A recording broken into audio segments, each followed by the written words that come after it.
एक औरत बाहर से आकर बहुत बड़ा बंगला बनाकर उसमें रहने लगती है।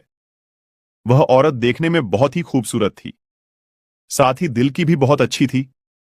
वह गरीबों की भी मदद किया करती थी। उसका नाम सरिता था, लेकिन लोगों ने उसका नाम परी रख दिया था। पड़ोस ही में चमन नाम का एक आदमी रहता था, जो बहुत ही गरीब था। उसके घर उसकी बेटी की शादी थी। चमन परी के घर जाता है। दरवाजे की कुंडी खिटखिटाता है। अरे चमन, सुबह सुबह क्या हुआ? अरे परी जी, क्या आप मेरी थोड़ी सी मदद कर सकते हैं? बताओ चमन जी, अगर मुझसे हो सकेगी तो जरूर मैं आपकी मदद करूंगी। परी जी, मेरी बेटी की शादी है। मेरी बेटी के लिए कपड़े और कुछ शादी की चीजें लाने की जरूरत है, लेकिन मेरे पास पैसे नहीं है। महेश पैसे तो दे रहा है, लेकिन बहुत ज्यादा ब्याज पर दे रहा है। इतना मैं कैसे वापस दे पाऊंगा? बस पैसों की जरूरत है, लो ले जाओ ये पैसे। और भी जरूरत पड़े तो फिर भी ले जाना, और जब आपके पास पैसे आ जाए तो मुझे वापस कर देना। चमन पैसे लेकर अपने घर चला जाता है। परी लोगों की मदद करने में पीछे नहीं हटती थी।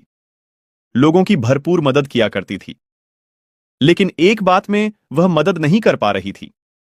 उसी गांव में नदी के किनारे आए दिन लाश मिला करती थी।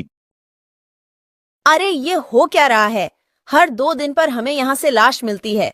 हमें इसका जल्दी पता लगाना होगा। सारे लोग जमा होते हैं। थोड़ी देर बाद सारे लोग चले जाते हैं। फिर अगली रात एक आदमी सड़क से गुजरता है। भैया, अरे भैया मेरी तरफ देखो तो। डर क्यों रहे हो? मुझे तो आपकी मदद चाहिए। इधर तो आइए। नहीं, हम किसी की मदद नहीं करते हैं। मुझे घर जाने दीजिए। अरे मुझे घर जाने दीजिए। वो आदमी चलने लगता है। एक बार तो मेरी तरफ देखिए, शायद आपका इरादा बदल जाए। नहीं, हमको नहीं देखना। हमको माफ कीजिए, मुझे जाने दो। मैंने कहा ना मेरी तरफ देखिए, समझ नहीं आता?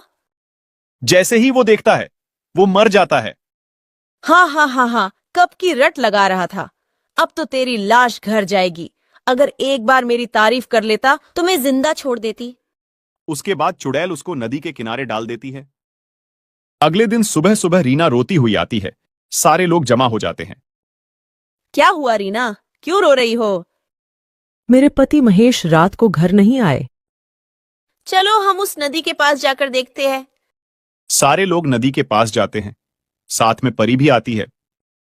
अरे महेश को किसने मारा? मुझे तो लगता है कोई हमारे गांव को नुकसान करने के लिए ये सब कर रहा है, ताकि लोग गांव छोड़कर चले जाएं। जल्दी उसका पता लगाना होगा। अरे अब मैं छोड़ूंगा नहीं। मैं पता लगाकर रहूंगा कि यह सारा कौन कर रहा है। अगले दिन राहुल गांव के रास्ते निकलता है। तभी आवाज आती है। एक बात सुनो। सुनो भैया, क्या आप मेरी मदद कर सकते हैं? कौन है तू? इससे क्या फर्क पड़ता है कौन हूं मैं? अच्छा, तुम ही हो जो लोगों को मार डालती हो।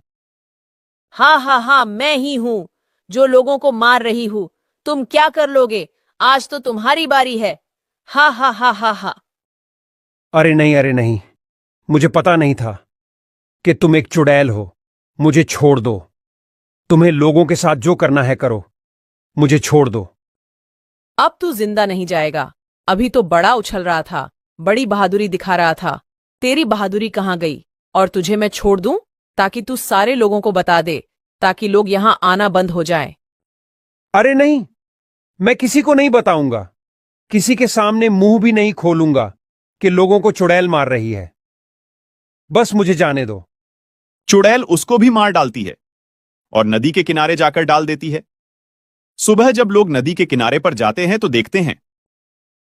अरे ऊपर वाले, इसने तो राहुल को भी मार डाला। क्या जरूरत थी अकेले जाने की? क्या हीरो बनने गए थे? कुछ तो करना होगा।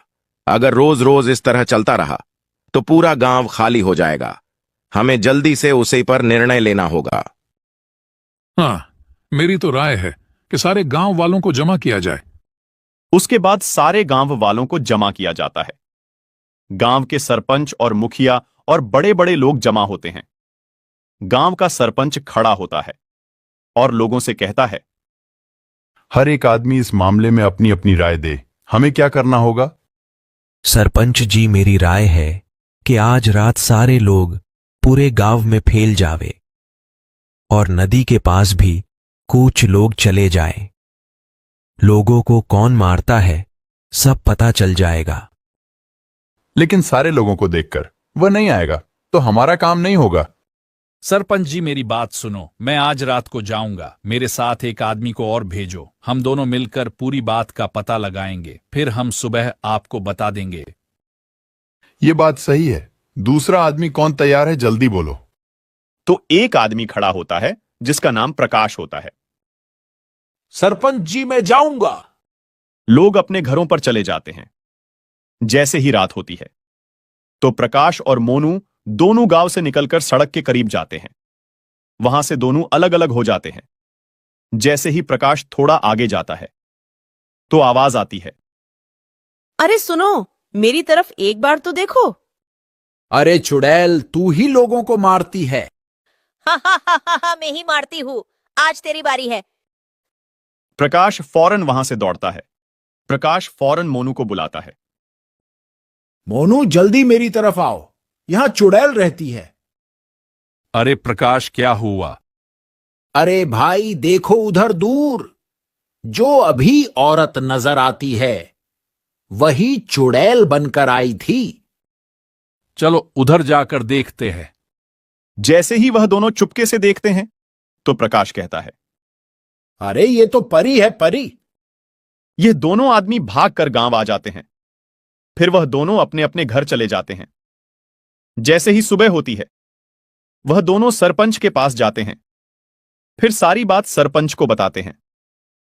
फिर सरपंच गांव के कई लोगों को लेकर परी के घर जाते हैं। सारे लोग और सरपंच परी के घर जाकर दरवाजा खिटखिटाते हैं। परी बाहर नहीं आती। सारे लोग आपस में एक दूसरे से कहने लगते हैं, लगता है परी को पता चल गया है, अब बाहर नहीं आएगी।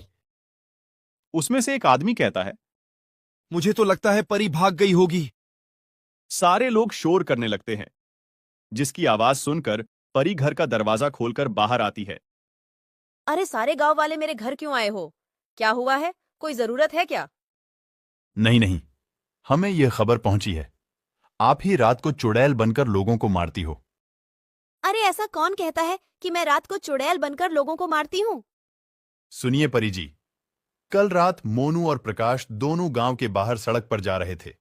जब दोनों अलग हो गए तब प्रकाश के सामने चुड़ैल बनकर क्या कह रही थी। हाँ हाँ, मैं ही चुड़ैल थी, क्या कर लोगे? अरे परी, आप ऐसा रात में क्यों करती हो, उसकी क्या वजह है? सरपंच जी जरा सुनिए, जब मेरा पति चोरी करते हुए पकड़ा गया था उसी वक्त गांव वालों ने मिलकर उसको मार दिया था। उस वक्त मैं प्रेग्नेंट थी। मेरे पति के मर जाने के बाद मैंने आत्महत्या कर दी थी। तब से मेरी आरती चुड़ैल बंद कर भटक रही है। मैं किसी को नहीं छोड़ूंगी, सारे गांव वालों से बदला लेकर रहूंगी। तभी परी चुड़ैल बन जाती है। तभी सरपंच के पास दो आदमी आकर कहते हैं, सरपंच, हम तांत्रिक को लेकर आते हैं, वो चुड़ैल को अपने कब्जे में कर देगा। वो दोनों तांत्रिक के पास जाते हैं और तांत्रिक को सारी बात बताते हैं। तांत्रिक उन दोनों के साथ आता है। तांत्रिक चुड़ैल से कहता है, गांव वालों को परेशान करना बंद कर दे। नहीं, मैं गांव वालों से बदला लेकर रहूंगी। तभी तांत्रिक चुड़ैल को आग लगा देता है। चुड़ैल जल जाती है। सारे गांव वालों को चुड़ैल से छुटकारा मिल जाता है। सारे गांव वाले तांत्रिक का शुक्रिया अदा करते हैं। गांव वाले तांत्रिक को बहुत सारी चीजें गिफ्ट करते हैं। तांत्रिक उन चीजों को लेकर चला जाता है। फिर गांव वाले खुशी खुशी रहने लगते हैं। सरपंच मोनू और प्रकाश को कुछ पैसे दे देता है। उनकी हिम्मत की वजह से पूरे गांव वालों को छुटकारा मिलता है। दोस्तों, इस कहानी से हमें यह सीख मिलती है, कभी भी किसी पर आंख बंद करके भरोसा नहीं करना चाहिए। हमारी